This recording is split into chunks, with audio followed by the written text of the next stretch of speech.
Welcome to That's Good Sports. I'm Brandon Perna, and today we take a deep look at the hateful relationship between two majestic birds, the great falcon of Atlanta and the American bald eagle of Philadelphia. In one city, Benjamin Franklin invented bifocals so he could see the paper, which allowed him to write the Rocky movies while eating his favorite meal, the Philly cheesesteak, on the Franklin stove, of course. In the other city, Gucci Mane was born. Falcons versus Eagles football preview. That's Good Sports.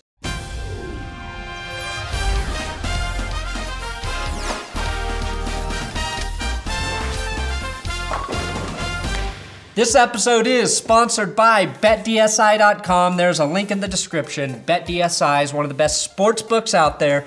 And if you use my promo code GOOD25, BetDSI is giving you $25 free to wager however you want. You can bet on any game, any sport, and it's free money. There is no risk to you. You can double your money and then use that money to donate to my Patreon account. That's a pretty good deal. This is the closest game on the books right now. The Falcons are currently listed as 3-point favorites over the Eagles. I think this is like the first time in 5 or 30 years that the home team in the divisional round is not favored to win. Honestly, this is the game I am not favored to watch. I'm torn. I'm sorry, when Carson Wentz got hurt, it really just took the Wentz out of my sails. I fell off the Eagles bandwagon harder than a drunk Bills fan falls on fiery tables before the game. So Philly fans, I still believe you have a good team, and I'm sorry you lost your leading man. I saw your hype video on Twitter, so I went ahead and fixed it for you guys because it was a bit inaccurate. What you gonna bring to the table tonight? Give it to me, and I'm gonna give it to you. Did you expect to be here? He expected it. He always expects it. No one could have expected this. The kick is away, and the kick is... Stark are your chances in the playoffs. Your leader is done, but there's still the game to play. But this season is over. But I believe next season will be very good for you when Wentz returns from the dead in the form of Jon Snow, or like Jon Snow. I like Game of Thrones. Look, I thought Nick Foles, after his 4-touchdown performance for the Eagles in his debut this season, had a chance to lead this team through the playoffs. But that was against the Giants, in a game where the Eagles' defense fucking disappeared. The biggest concern right now, though, for Philadelphia is that their offense on third down is terrible. They're like 1 of 17 over the last 2 games. Contrastly, the Falcons are surprisingly one of the best teams in the league on third down this season. If the Eagles are to win this game, their defense has to return to its peak form from mid-season. I know the Falcons choked in the Super Bowl last year, but that means they're already dead inside. And that's why they are going to be very tough to beat right now. And this Philly D needs to go back to smashing teams like when they crushed Brian Hoyer 33-10, Brock Osweiler 51-23, Dak Prescott 37-9, and Mitch Trubisky 31-3. Oh, fuck. Maybe the Eagles were just really good at beating terrible quarterbacks.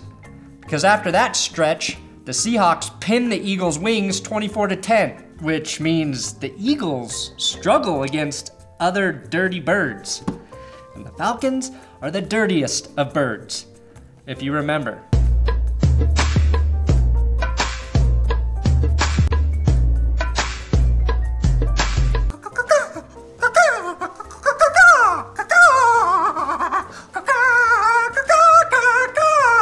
Atlanta lost everything last February, and because of that, I believe they are tougher.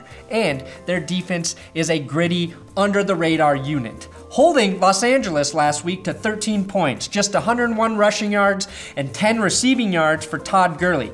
That's impressive, and as much as I like the Eagles' stable of running backs and LeGarrette, Blount, Ajayi, and Clement, if Atlanta can shut down Gurley with Jared Goff at quarterback, they can easily do the same thing to Philly. Atlanta's secondary is also playing very well right now, and even if Wentz was starting, I'd say he has his work cut out for him Saturday with Desmond Trufant, Robert Alford, Brian, the water's warm, so jump in my pool, Ricardo Allen, and the enforcer, Keanu Neal, who I talked a lot about last week. The real mismatch, though, may be right defensive end Adrian Claiborne versus left tackle Halapala Vaitai. No relation to Omanawa Nui or Moana. Claiborne, Poe, and Jarrett are the disruptors up front, and Claiborne should be able to do whatever he wants against Vaitai, if that's how you say his name, which will put Nick Foles under a lot of pressure, which is not what Foles does well, like Carson Wentz. Wentz is a freak QB to watch because of the way he escapes pressure, moves, and makes throws that even Dan Marino gets jealous of. Foles is more of a pocket guy who is best when he can get rid of the ball quickly, which is hard to do when you face a good secondary like Atlanta has and a defensive line that stops the run and gets after the quarterback. My favorite Falcon, though, is rookie Takkarist McKinley. He recently got rid of his green dreadlocks, since the team he's about to play is the Philadelphia Eagles. They're green. That's some Bill Belichick level game planning right there. He's been the best rookie pass rusher this season, and you may remember he was the only rookie to have the nuts to cuss on live TV on draft night. I told her, before she passed away, I was gonna live my dream. I was gonna go D1. I was gonna go to the NFL. I made that promise to her, man. 30 seconds later, she passed away. And this is what I do it for her. Come on, man. God damn. That means every fucking thing to me. And that's when I fell in love with him. On the flip side, or the flippity flip, as Michael Scott would say, there's no doubt in my mind Fletcher Cox, Brandon Graham, Vinnie Curry, the half-Italian, half-Indian mobster can exploit a Falcons offensive line that outside of center Alex Mack is not very good, especially the interior with guards Ben Garland and Schweitzer. We know the Eagles' defense was the best in the league against the run, and that they are very good on all three levels, and that Atlanta's run game with Tevin Coleman and Devonta Freeman hasn't been what it was like last year, with Kyle Shanahan calling the plays. However, Eli Manning put up 434 yards with 3 touchdowns on this Eagles defense December 17th. Matt Ryan with Julio Jones could do the same fucking thing, and if the Falcons defense causes a bunch of 3 and outs, Philly's dominant defense will begin to wear down, and that's how I think Atlanta will win. And that's why I'm actually picking the Falcons to win this game. Give me Atlanta in a short game that feels long because the Falcons and their love for third down conversions grind it out with sustained drives that take 5 to 8 minutes off the clock, forcing Nick Foles to take risks in the third and fourth quarters that result in big mistakes. Again, I love you, Philly, but your story, like Game of Thrones, ends victoriously in 2019. Super Bowl 53. This episode is also sponsored by SeatGeek. There's a link in the description. Use my promo code ThatsGood, and SeatGeek is going to give you $20 off your first ticket purchase.